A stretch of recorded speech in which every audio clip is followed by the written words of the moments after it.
Mm, na ko i-share about networking, no, networking. So, bali, naka-experience pa ko tulo ka major loss sa networking before gid ko finally naka-realize na only very few people ang pwede mag-networking. Ang may capacity, ang naay access to reach out other people na naay kakayahan na maghatag og puhunan for networking. Kay, like, um, ang pinaka-first na ko na i-appealan is Yesana. So, Yesana has medicinal products, supplements. Mag-join ka, gamay lang ang capital, although with products yan na pwede nimo ibalik ya. Pero sa Philippine market, na daghan ang mga tao na maglisod gani sila afford og paracetamol, lisod yun magbalik ya og Yesana. So, wala lang, nawala na to siya. Ay, member lang gihapon ko pero inactive. Kay lifetime man daw ang membership. And then, 2023, katong nag-private duty nurse ko, na ay nag-invite na po sa ako. It's ticketing and load business in one.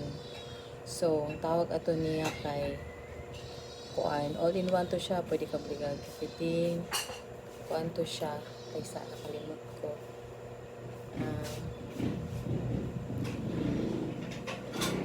Unified products and services.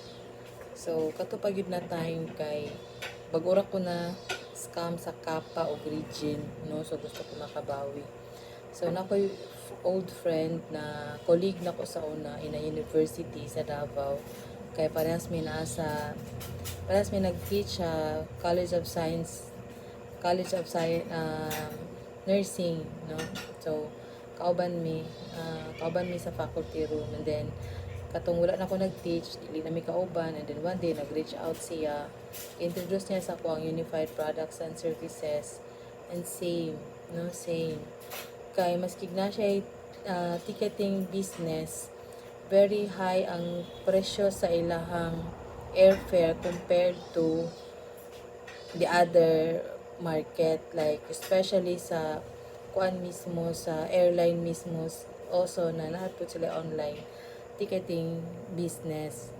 So wala jud to siya, pero dili ra kay sakit kay gamay ra until this 2024 gyud ang pinakasakit na MLM na ako na apila.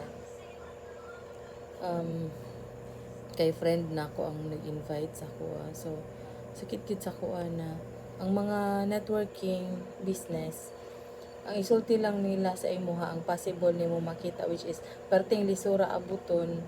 Ang ilang isulti lang sa imuha kay ang mga imposible maabot man, pero imposible pero piting lisura siya abuton, and 1 in a million lang ang makakuha. That's why sa 1 million nga ning join, ang i-post nila sa social media na ini-income diha 5 ka buok, pero sadly ug sakit ang uban diha ni samot nagkalugmok sa kahirapan ug sa utang.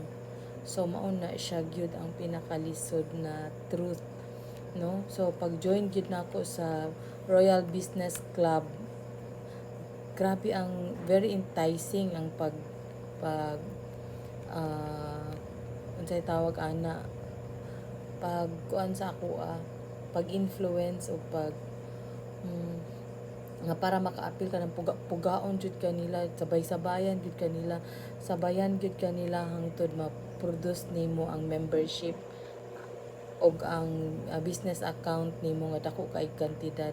Pagkahuman ana, mura kag gilubong, makalimtan ra ka, hinumduman ka panagsa, murag novenahan ka, hinumduman ka kunyahay i-follow up ka, ikaw pa ang i-blame, ikaw pa ang ino napabigat ka sa imong upline ka, wa kay gihimo.